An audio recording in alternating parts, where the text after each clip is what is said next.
what I want to do this morning with regard to the book of Judges is kind of twofold. I shared last week, I kind of set the stage for the book of Judges last week, so we're not going to do that this week. If you missed last week, it might be a good idea to watch that one simply because we're going through the entire book of Judges. Last week was really the intro setup, laying the groundwork to help everything else that follows make sense. So if you weren't here, you didn't hear that message, hopefully what I'm going to share today I think makes sense, but if you want a fuller picture of what actually is going on in Israel's life right now and the world that they find themselves, last week's message might be helpful for that.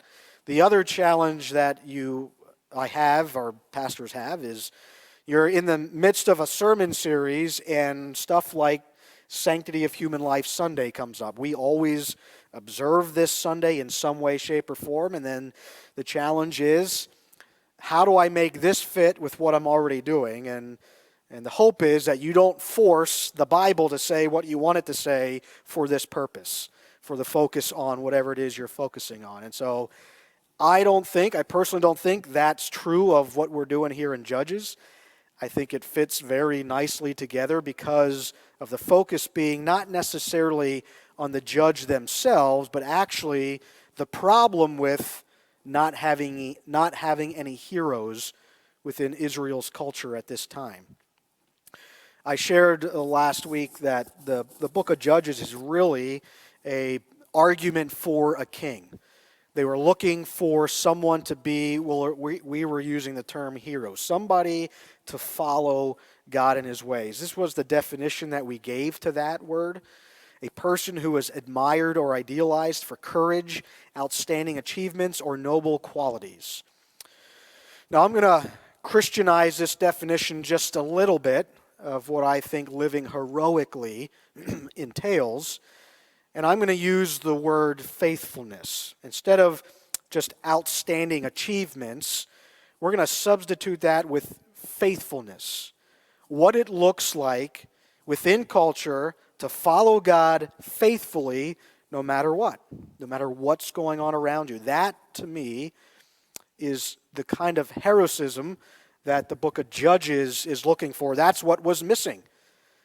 That all of these people were not following God and his ways in the midst of the culture they found themselves. And what they needed desperately was a hero to bring some restoration and hope to the story of their lives at this point. Because as I shared, it is a pretty dreadful story. So if you know anything about Judges, you'd be like, why would you go through the book of Judges? That's kind of weird and disturbing if you've ever read it. And so I was trying to make my point last week of why I am going through that book. And the main point being, our stories need a hero within culture, people who are willing to live courageously, I'm going to say to live faithfully, to be people worth following. There's something noble, something good about their character. That's exactly what was missing in the book of Judges, and what we're going to watch unfold is the devastation of their society. And this is exactly why the author of Judges is saying we need that person. His argument for that person ultimately comes with King David, who, while he had his many flaws, is said to be a man after God's own heart. But we've discovered that that king wasn't even good enough to do that. There had to be somebody, and that king was really pointing to the person of Jesus Christ. Ultimately, that's where we're going with what is desperately needed within this culture. And so this morning, we're going to look at Judges chapter 3, verse 7 through the end of that chapter, verse 31. I'm not going to read that whole thing. I'm going to point out a couple of things, and in my pointing out of those things, tie in what our day today is about, and that is focusing on or highlighting fighting for life. Because we are definitely engaged in a battle. The entire book of Judges is one giant battle, and it's kind of different stories of military victories and defeats and all that kind of stuff. And it is a battle. And the reality is you and I face a battle every single day. A battle that says we know what's best for you. We know what's right, true, and good. And the definition that the culture is using is very opposite. It is inconsistent with what we as the church see as this is right, this is good, and this is what truth looks like. And that battle happens every day. That battle's happening in your hearts and minds, in mine, with our children, all the time. And the pro-life movement is that battle of saying this is what we need to champion. This is what and it's worth fighting for. And so I want to take that and add it into the book of Judges, and we're going to do that in just a minute. But I want to give us a brief synopsis of these first three judges. Now, if you remember last week, I said we start in the southern part of Israel. That's at the bottom of that map, and we move our way north. That's how the book is written. If you were reading it the whole from front to back, you'd start in southern Israel, and geographically, you would go north. I said last week also that we go from bad to worse morally. That's what the author is portraying here. But as I read the first judge, his name's Othniel, he's kind of neutral. It doesn't say anything bad about him. It doesn't necessarily, say he's this amazing hero or anything. So it's kind of starting out neutral, but we see as we read through, as we will together, we see how this constant pattern that I mentioned last week is reappearing throughout the entire book, and we are continually, after Othniel, this first judge, getting worse and worse and worse to complete societal devastation. And what you're going to see, and I'll read a little bit of it this morning, but as we go through this, you're going to see this pattern reemerge over and over again. Sin. People are not following God and His ways. They're not living what I'm defining as that heroic life.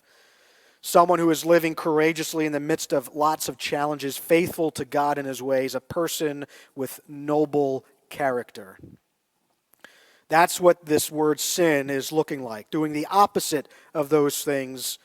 And then it's labeled as God's wrath, but God judges in some way, because the problem is these people are supposed to be showing the world who Yahweh, this God, is. This God that brought you out of Egypt. He saved you from slavery, brought you through the desert and provided for you and said, I'm going to give you this promised land.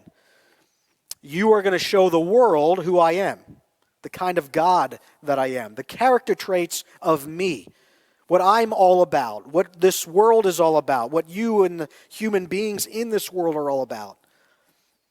God said to Abraham, I'm going to use you, in Genesis 12, I'm going to use you and your family to show that to the entire planet. And through you, all people groups on this earth are going to be blessed. That's a pretty big deal. So when they are doing the exact opposite of what God calls them to do and walking away from what it looks like to flourish as a human being, God does something to try and return, to try and point them back in the right direction. And in this case, in the book of Judges, he uses foreign oppressors. People who are not Israelites, who God had said, get them out of the land. I'm going to give you the battle. Just trust in me. They didn't do that. And so throughout the book of Judges, basically a 400-ish year period, it is constantly this pattern. Sin, God judges in some way, usually using a foreign oppressor. They cry out to God for mercy, and God delivers them in some way, typically raising up, in this particular story, judges. Now remember, those judges are not people sitting in robes in a courtroom saying you're guilty or you're innocent. That's not what this book of Judges is all about. I've been doing a lot of talking today, so I got some coffee. Oh, man, that's good. I could go for hours now. So the judge that God raises up is typically some kind of military leader. Typically some kind of chieftain or chief of a tribe, typically a political leader in that particular tribe. It's not somebody in a robe, it's really somebody who's going to actually be able to deliver them. So when we use the word judge, really think about deliverer. This person God is raising up to deliver them. So I'm going to read chapter 3, verse 7, and just a few of the chapters or verses in that chapter, and introduce us to the first judge. And there's three that we're covering today, but again, it's not really about these three judges. It's more about what's taking place while God's raising them up to deliver Israel. So Othniel, Ehud, and Shamgar are the three deliverers, the three judges. And I'm going to just read a little bit of Othniel's story, which is not long. I'm going to skip Ehud's story because it's kind of graphic and gruesome, and if you want to read it for yourself, you can go ahead and do that. God delivers Israel by allowing Ehud to assassinate a king. And it kind of tells you the story of how he decides to assassinate the king. And so it's, very graphic. And I said I was going to keep this PG, so I'm not going to read that. And then the last guy, Shamgar, got one verse about him. It says, after Ehud came, that's the previous judge, Shamgar, son of Anath, who struck down 600 Philistines with an ox goad, he too saved Israel. So we don't get a lot about him. So the point this morning is not so much about these judges, but about what's happening within Israel's culture and why that's important for us. So throughout this series, I want to use this analogy to start today, but this is basically what's going to happen throughout the book of Judges, and you'll see that till we get to the end of it.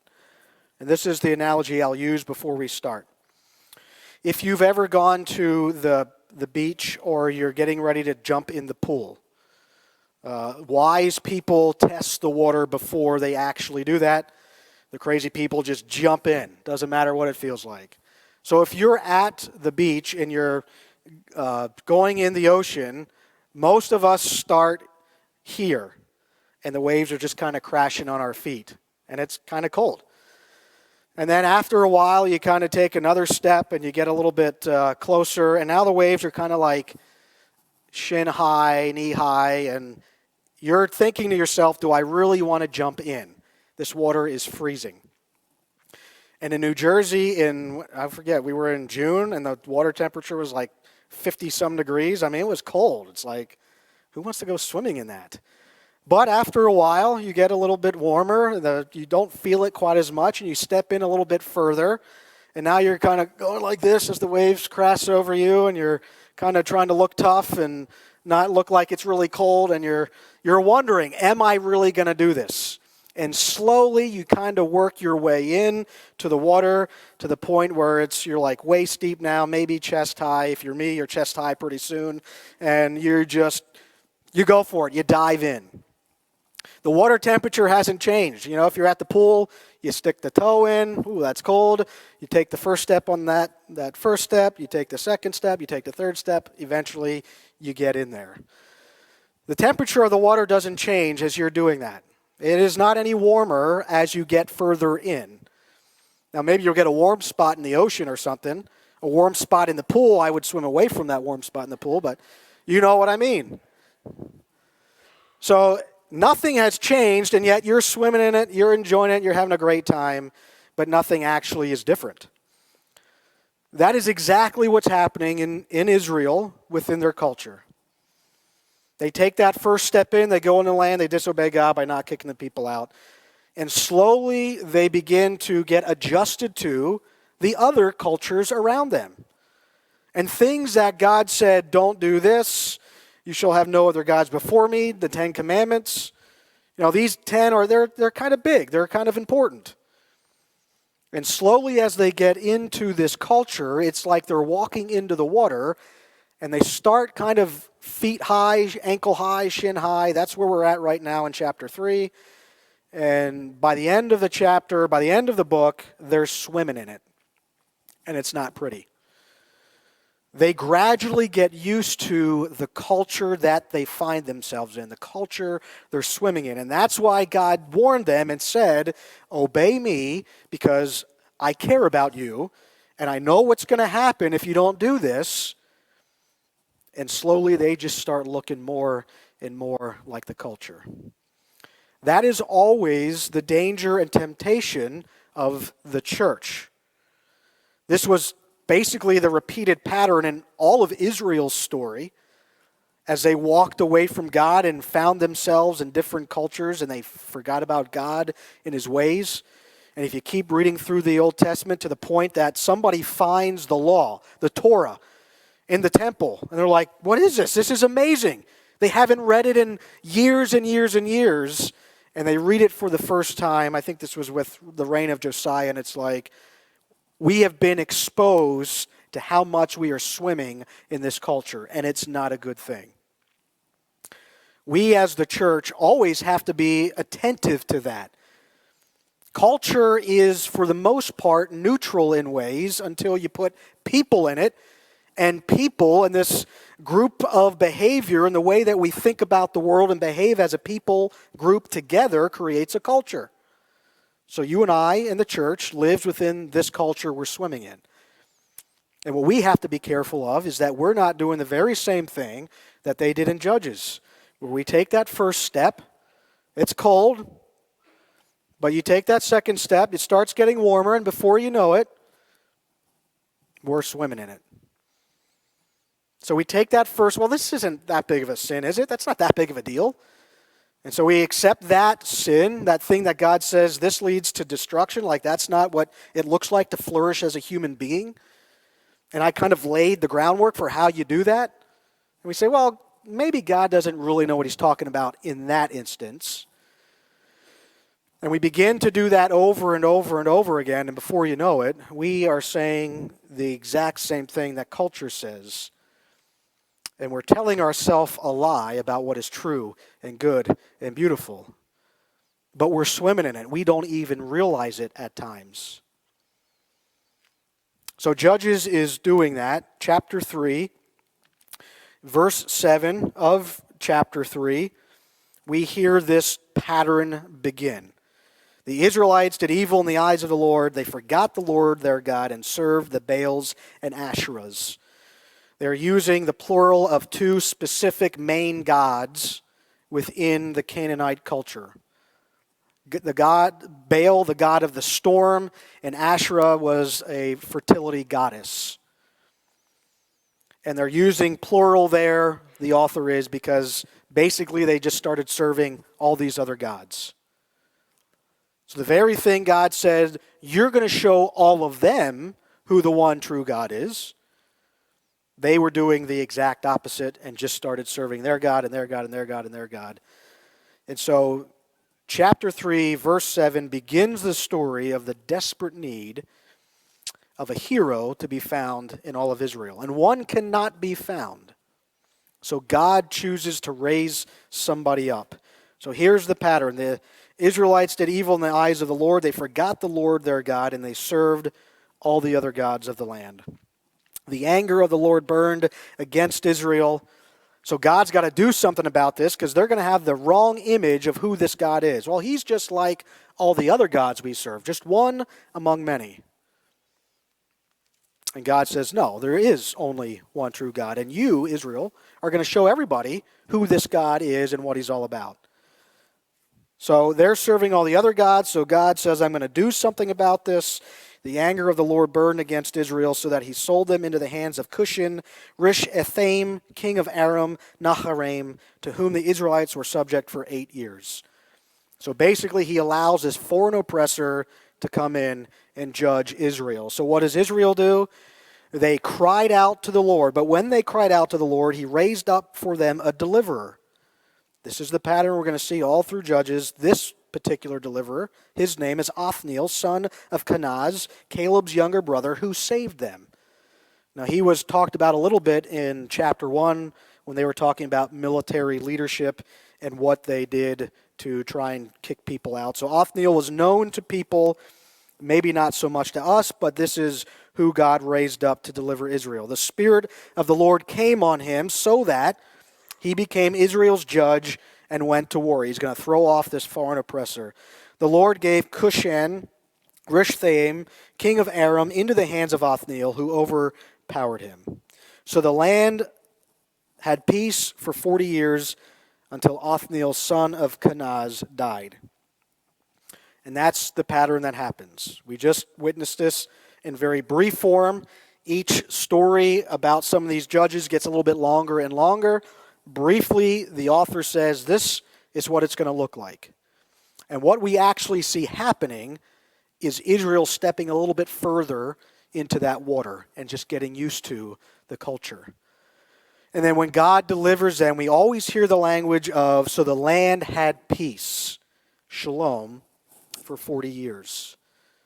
And this is what they were driving after. This is what they were searching for, this peace that God offers. This only comes in following His ways. And the problem was these judges, here we go again. Again, the Israelites did evil in the eyes of the Lord, and because they did this evil, the Lord gave Eglon, king of Moab, which was a nation around Israel, power over Israel. So the next story is about, again, Israel crying out, God raising up a judge. This guy's name is Ehud. He assassinates this king and is able to have some peace. And then we're going to hear it again. Israel did what was wrong in the eyes of the Lord, and God raised up a judge, and the pattern just continues. And we'll hear this pattern throughout Judges, but be introduced to some more people. That's going to give us some insight of the dangers of getting used to the water or the culture we're swimming in. These, briefly in chapter 3, are 3 of them.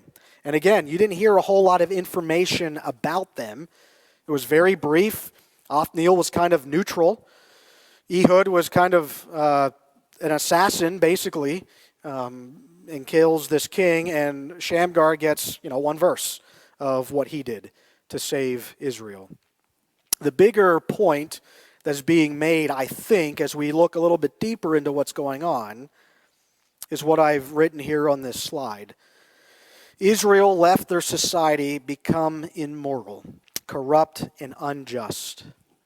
Rather than doing and living in God's ways and following what God said, if you read the book of Deuteronomy, that's what it's all about. When you go into this land, this is what you should live like. And then Joshua is about getting into that land, and Judges is about them not doing what they were supposed to do. What happened was their culture, they walked into it and started getting used to all the cultures around them. And what we see happening in the book of Judges is a society becoming more immoral, more corrupt, and more unjust.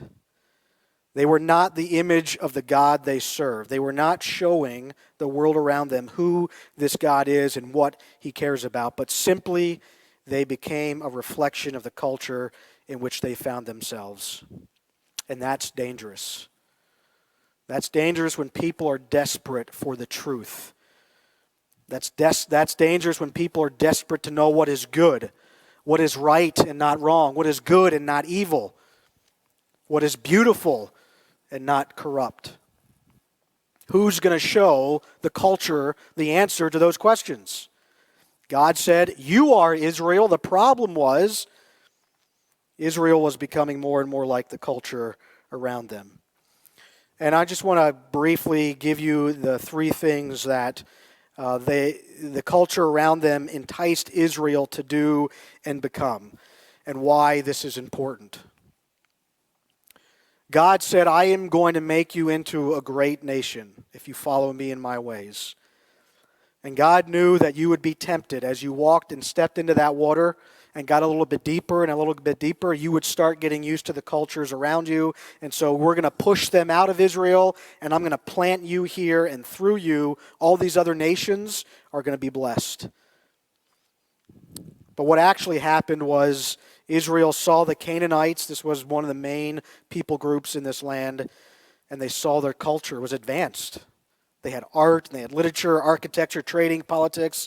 All of archaeology is kind of attesting to this. This was an advanced culture. And Israel was a slave culture. They came out of Egypt as slaves.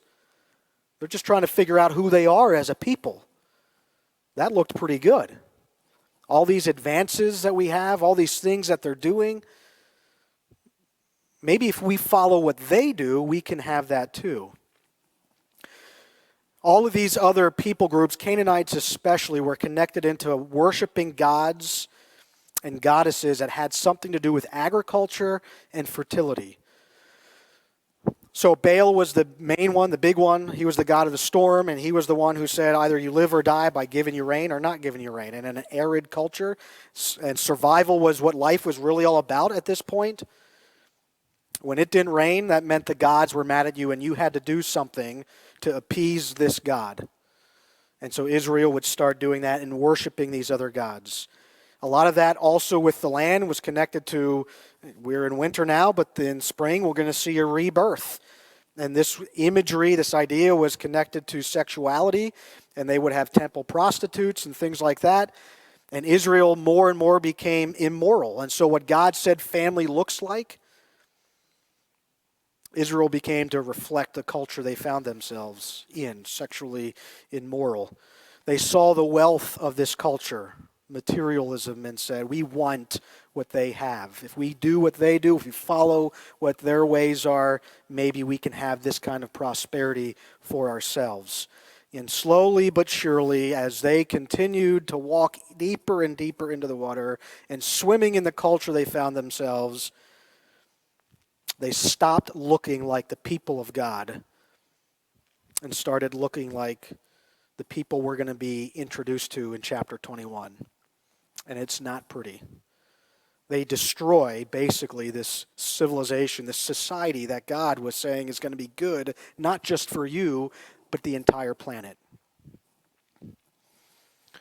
So I'm going to show you just a brief 5-minute video of Chloe. This is from Jewel Women's Center. And she's going to just tell her story about having the opportunity to have an abortion or choose life. And she's going to tell that story. But before I do that, here's the point I want to make about us, the church. And about living in a culture that tries to make things that are not good and true and beautiful normal. That we would just embrace this and say, well, technologically, scientifically, medically, we've come a long way. And what's the big deal about getting rid of this tissue that's forming inside of this person? And I have to say person, because you get in trouble if you say woman, like only women can have babies. I'm not making that up. You just read some articles. That's something that's offensive now, to say only women can have babies. So we live in a culture that says that's really confusing and mysterious, and so when you abort those cells, you're not really aborting a human being. And those of us who would be called what we term as pro-life is simply as saying that life begins at conception, saying that what's inside there, that thing that's growing, is actually a human being. And we're living in a culture that tries to tell us that it's abnormal and offensive to say that it's killing a baby if you abort those cells. But that's exactly what it is. And the church needs to be a champion for people who have no voice. That's what the pro-life movement is all about. Saying that this is wrong to kill this baby. Because we're not confused about what's actually going to happen. We have advanced in a lot of ways with technology, and we can actually see very early what's going on inside of that womb. And no one ever says, you never go to a doctor appointment and you see that image, and the doctor says, well, Mrs. Johnson, looks like you got a unicorn in there. If we just let that come to full term, you're going to have a unicorn. That's ridiculous. We know what's in there. It's not a unicorn, and we don't expect a unicorn to come out of there. We know it's a human being. If we let those cells grow, what's going to happen? And very early, we can see all of that taking place. And we can actually hear heartbeats very early. That heart that's beating, what is that? It's a human being. I mean, obviously, medicine has advanced such that we can discover so much of what was unknown for most of human history of what's actually going on inside of there. And we're being told to convince ourselves that it's not a human and it's okay to get rid of it. Now, one of the things I appreciate about Jewel as well is that many people, unfortunately, choose to abort that baby.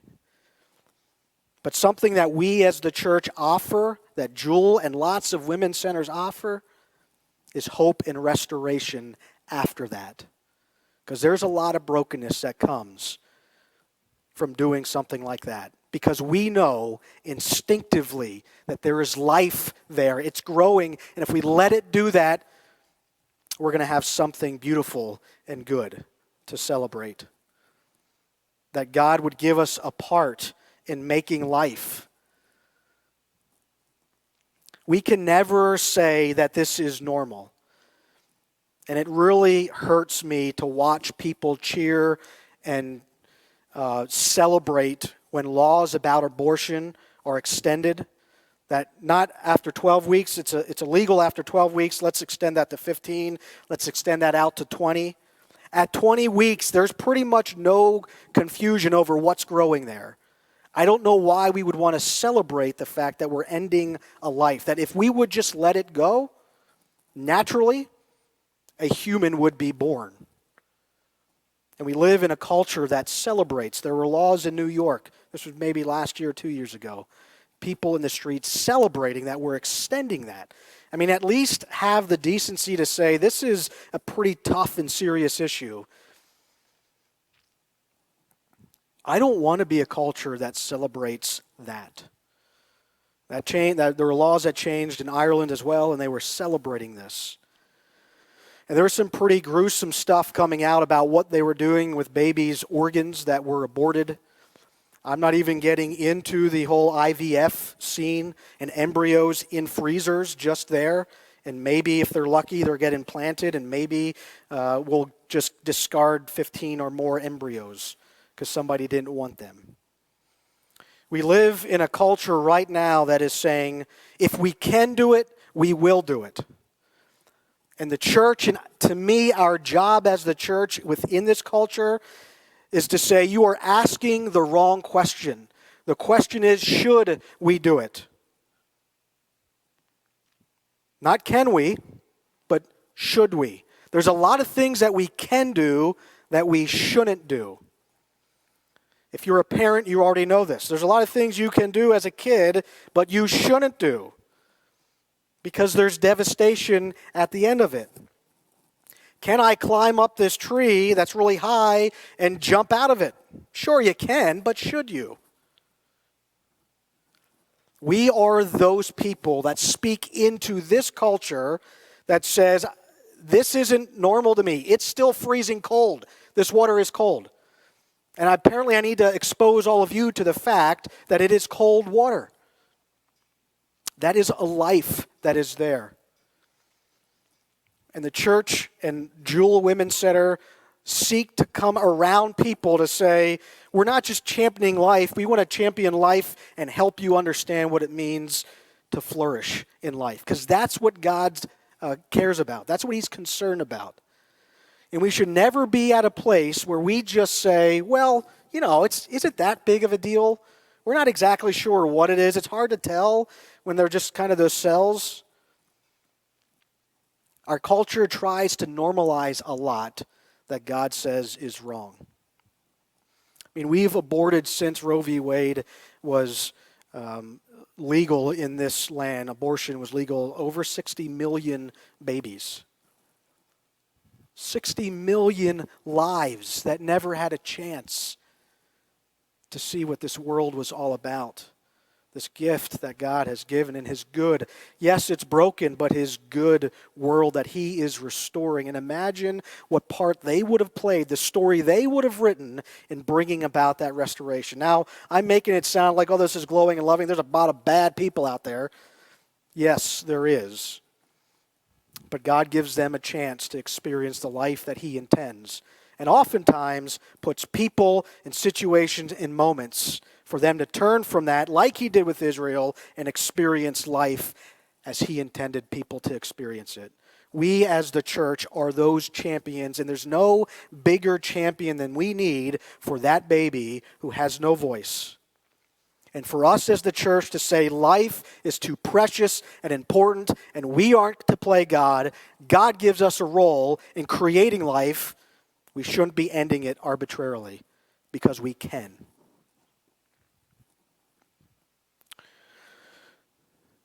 Now, this story coming from Chloe is simply one of many from Jewel Women's Center, who seeks to do exactly what I've just said, and they seek to do that with a whole lot of grace, compassion, and they try hard to show people the love of Jesus, because that's what turns people away from saying this is normal and okay, and exposing them to what it really is. And then walking alongside them. This starts the journey. It doesn't end the journey. It begins it, and then they get to celebrate life. So I want to play for you Chloe's story, and I want to just have a word of prayer for Jewel Women's Center and lots of women's centers like Jewel that are doing this daily. Looking for ways to champion life, to change what we perceive in our culture as normal and say, it is not. It's broken and it's wrong, and all that leads to is devastation within a society. And Jewel is doing that through talking to young women and really ultimately offering them life that's found in Jesus. So Steve, we'll probably need, I'm going to start this, but we'll probably need a lot of volume because it's pretty quiet. And it should play automatically. Hopefully. Wait for it. Okay, slide Ange. There you go. My name's Chloe. The day that I found out I was pregnant, it was very overwhelming. I felt like that was our only choice. Well, I guess my only choice at the time, because my boyfriend and I were both very toxic towards each other. We didn't communicate at all. So we just weren't ready at the time to bring a kid in. So I felt like that was my only option at that time. I had an appointment with my gyno. And she introduced me to Jewel and told me that Jewel would contact me.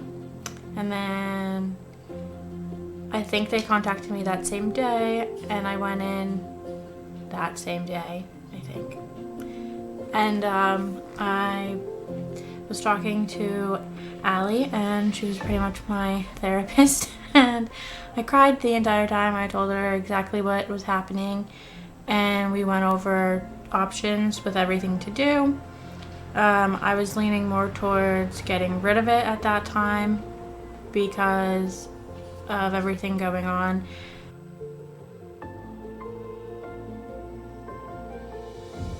When I first got the call from Jewel, I was still overwhelmed, but the lady that I talked to, Allie, she calmed me down a lot just by her voice. It was really weird. And then I went in and we talked. When I went into Jewel, it's a very homey place, I guess is the word. You feel like you're at home. Everyone's so welcoming when you walk in the door. They sit you down and they get to know you for a little bit, and then they get into the hard part of talking about your feelings and what exactly you're going through and how they could help with everything.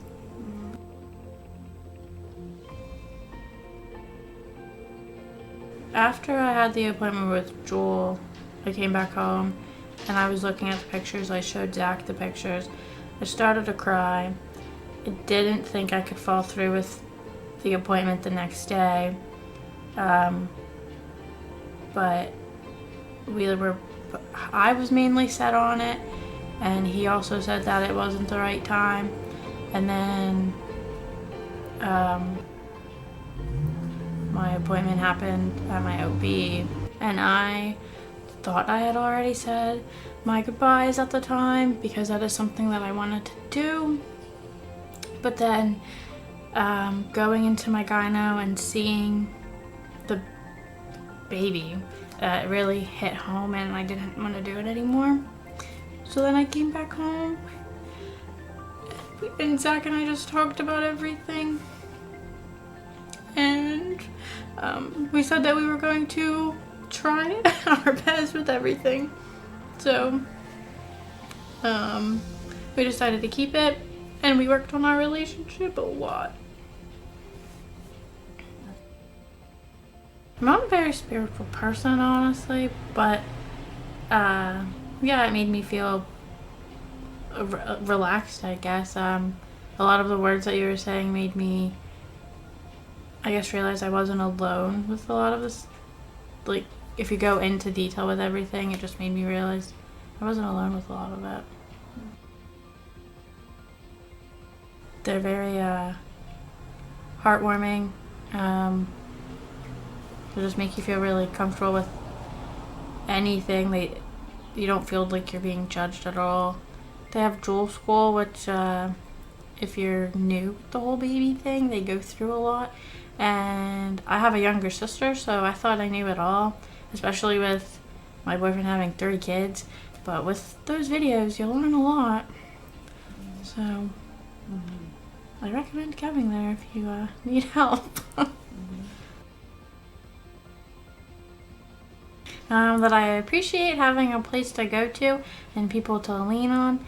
And I really like the fact that when you go in and you sit down, I wasn't being judged with anything I was saying, and I really just felt like we were family in a way.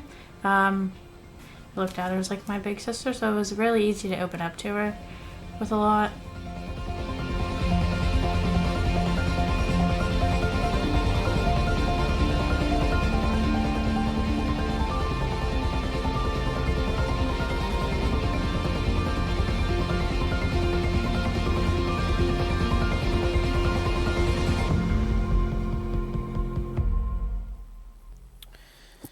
That's just one story of many that I'm sure Jewel could tell and could share.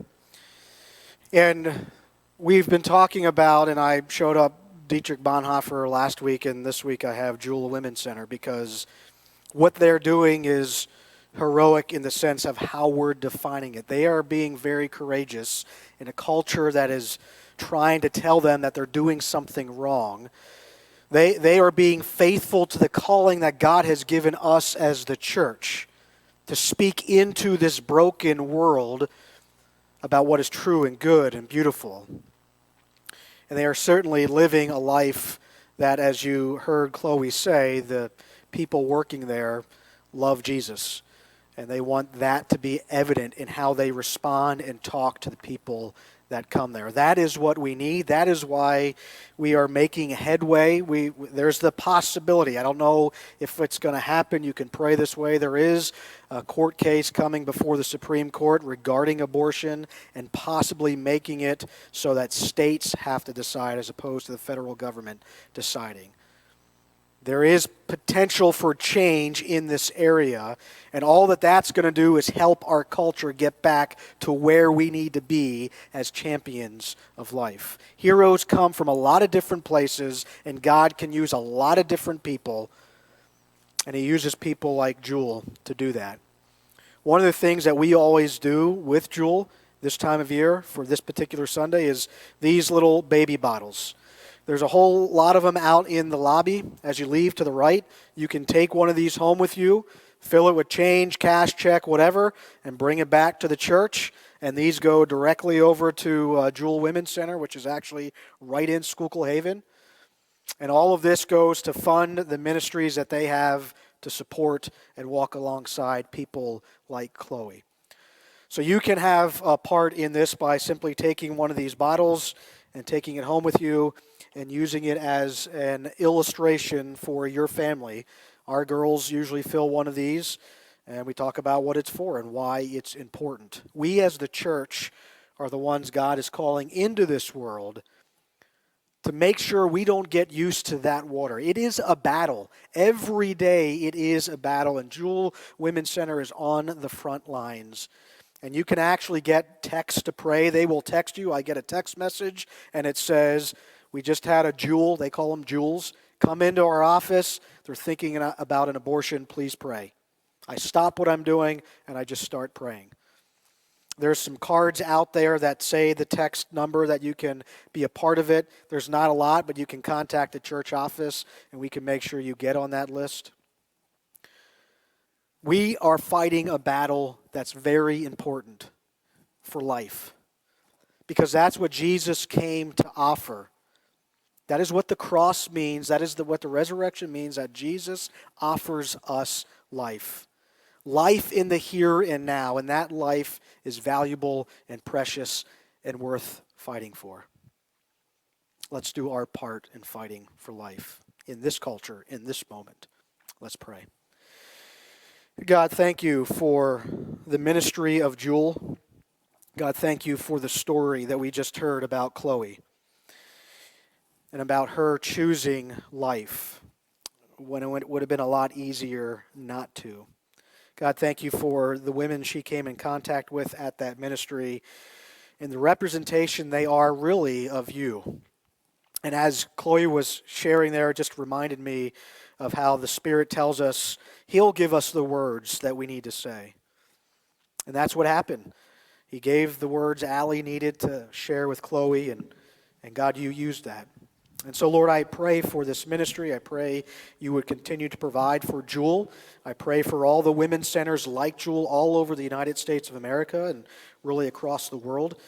God, I pray for our culture in this day and age, in this society, God, valuing life from its point of conception to the very end of life, Lord, that we see this as precious and good. Help us, Lord, to be engaged in this battle, and if nothing else, just to take a baby bottle with us and fill it and use that for the people that are on the front lines, having these conversations almost on a daily basis.